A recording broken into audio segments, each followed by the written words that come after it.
Aquaculture is booming. Global farm seafood production soared 527% from 1990 to 2018, making fish farming the fastest-growing food sector on Earth. Why? Because fish are incredibly feed efficient. For example, it takes only about 1.2 pounds of feed to produce 1 pound of farmed salmon, far better than beef or poultry. This means higher profits per kilogram of fish. Imagine doubling your output in years instead of decades. Did you know half the seafood Americans eat is now farmed? This isn't a small shift, it's a monumental change in how we feed our planet. The demand for seafood is exploding, our wild oceans can't keep up. Aquaculture is stepping in to fill the gap, and it's growing faster than any other major food sector. Fish are incredibly efficient. Think about it this way. To produce 1 pound of beef, a farmer feeds a cow around 8 pounds of grain. For pork, about 6 pounds. For many farmed fish, less than 2 pounds of feed produce 1 pound of fish. We call it the feed conversion ratio, FCR. Less strain on resources, less land use, a more sustainable way to produce high-quality protein. It's a smart solution for a hungry world, creating opportunities for farmers everywhere. Predictability of aquaculture is a game changer. Wild river fishing is uncertain. Some days the fish bite, many days they don't. Fish farming offers control. If there's one fish that has truly conquered the world of aquaculture, it's tilapia. I've seen them in ponds and rivers from Africa to South America, and their adaptability is astonishing. They are often called the aquatic chicken, and for good reason. They grow incredibly fast, reproduce easily, and are tolerant of a wide range of conditions, making them a perfect choice for new farmers. A tilapia can grow from a tiny fingerling to a 1 pound plate-sized fish in as little as 6 to 8 months. This rapid turnover means farmers can have multiple harvests in a single year, generating a steady and reliable stream of income. The secret to tilapia's success is its hardy nature. They are a warm water fish, thriving in temperatures between 77 and 86 degrees Fahrenheit, or 25 to 30 degrees Celsius. Unlike many other species, they can tolerate less than perfect water quality and lower oxygen levels, which can be a lifesaver for beginners still learning the ropes of water management. They are omnivores with a healthy appetite, readily eating commercial pellets, algae, and even vegetable scraps. This flexible diet helps keep feed costs down, which is often the single biggest expense in any fish farming operation. Their resilience makes them a forgiving species for those just starting their journey. Profitability with tilapia is driven by volume and market acceptance. Because they grow so quickly and are relatively cheap to raise, farmers can produce large quantities at a competitive price. The market for tilapia is huge and well established globally. It has a mild, white flesh that appeals to a broad range of consumers who might be put off by stronger tasting fish. This widespread demand ensures that there is almost always a buyer. In the dark, murky waters of the world's rivers, catfish are kings. They are survivors, built to thrive where other fish can't. This toughness makes them a top aquaculture choice. I'm talking specifically about species like the channel catfish in North America or the African catfish. These are powerful, fast-growing fish raised in high densities. A channel catfish can reach 1.5 pounds in about 18 months. The African catfish is even faster, often over 2 pounds in 6 to 8 months. Catfish are wonderfully unfussy. They're warm water fish, preferring temperatures similar to tilapia, between 75 and 86 degrees Fahrenheit. That's about 24 to 30 degrees Celsius. Their most famous trait is the ability to breathe atmospheric air. That lets them survive in water with very low oxygen levels. This is a massive advantage for farmers. You can stock them more densely without complex aeration systems. That resilience reduces risk and startup costs, making catfish farming one of the most accessible forms of aquaculture. When it comes to feeding, catfish are a farmer's friend. In the wild, they'll eat almost anything, but on farms they do best on high-protein floating pellets. The floating feed is a clever trick. It lets the farmer see exactly how much the fish are eating, preventing overfeeding and waste. Wasted feed pollutes the water and eats into your profits. By observing feeding daily, a farmer can adjust rations and monitor stock health, and ensure the fish convert expensive feed into body mass efficiently. The market for catfish is strong, especially in the United States and in Africa. Carp are one of the oldest and most widely farmed fish in the world, and there's a simple reason for their enduring legacy. They are incredibly tough. I found them in the most unlikely of places, from pristine lakes to muddy, neglected ponds. This resilience is their superpower. Species like the common carp, silver carp, grass carp can adapt to an astonishing range of environments. They can tolerate colder temperatures than tilapia and catfish.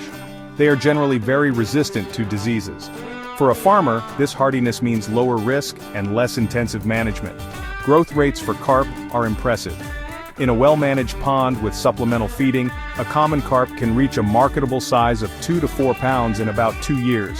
However, in polyculture systems, where multiple species are raised together, their real genius shines. For instance, a farmer might stock common carp, bottom feeders, silver carp, filter feed on phytoplankton, grass carp, control weeds by eating aquatic plants.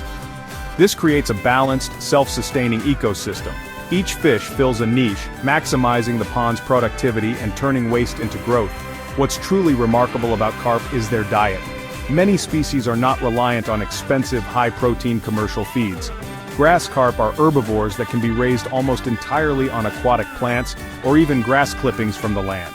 Silver carp, bighead carp, are filter feeders consuming tiny algae and zooplankton that naturally bloom in a fertile pond. This drastically reduces feed costs, the #1 expense in most aquaculture operations. By fertilizing the pond with organic matter like manure, a farmer can stimulate a plankton bloom that directly feeds the fish, a low-cost and highly sustainable model. Deep in the Mekong River system of Southeast Asia lives a fish that has become a global phenomenon. You might know it by other names: basa, swai, tra. This fish is a type of catfish, and it is an aquaculture powerhouse. The reason for its success is its mind-boggling growth rate, and the sheer scale of its production. A tiny fingerling can reach a market weight of over 2 pounds in just 6 to 8 months. That short production cycle allows continuous harvesting and gives industrial-level efficiency few species match. Pangasius are perfect for intensive farming. Like their catfish cousins, they are air breathers. They can be stocked at extremely high densities in ponds or in floating cages.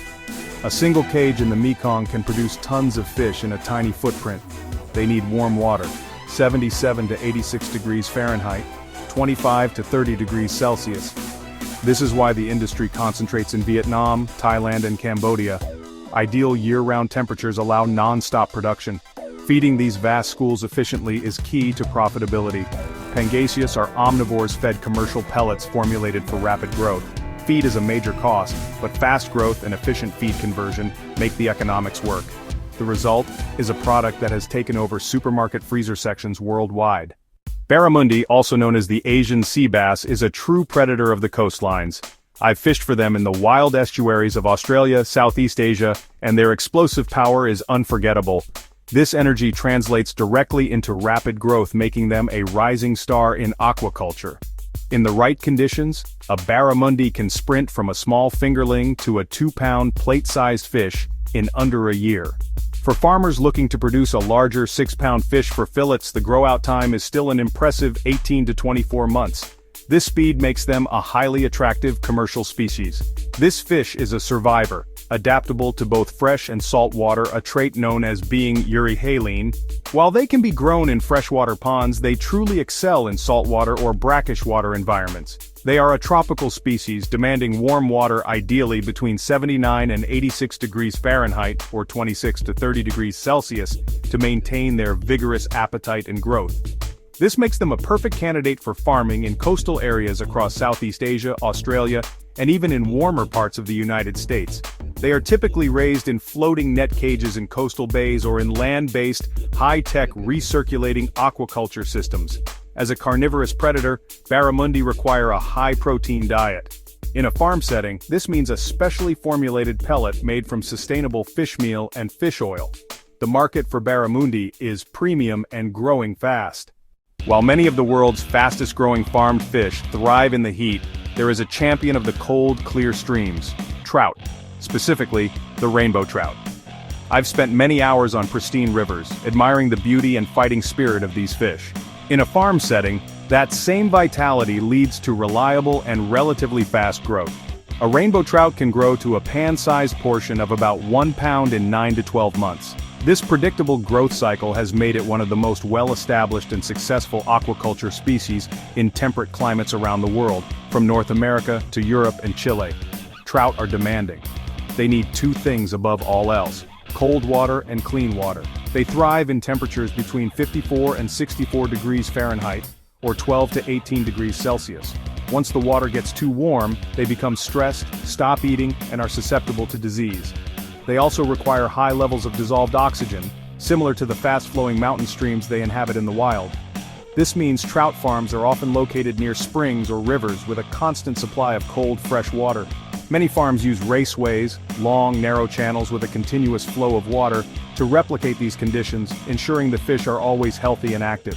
Like their cousin the salmon, trout are carnivores.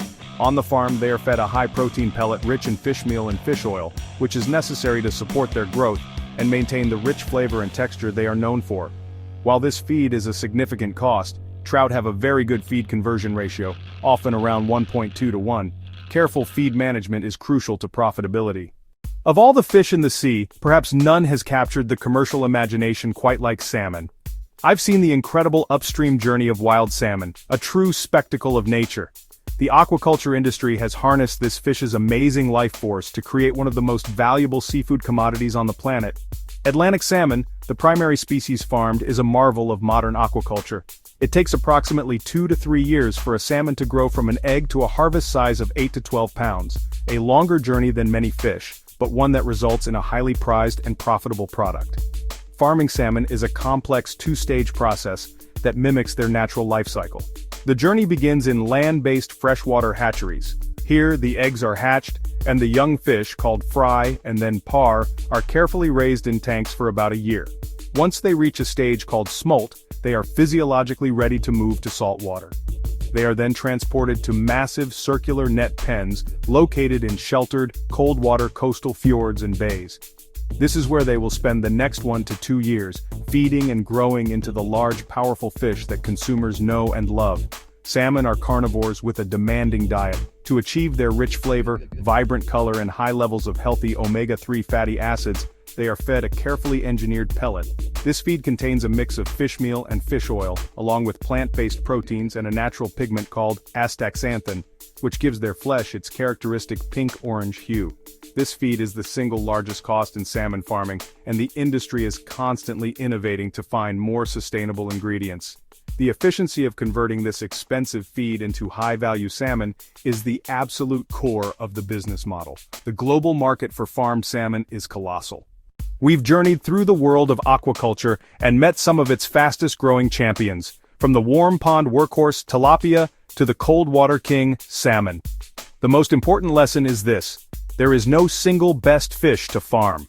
Your climate, your water resources, your budget, and your target market are the 4 pillars that will support your decision.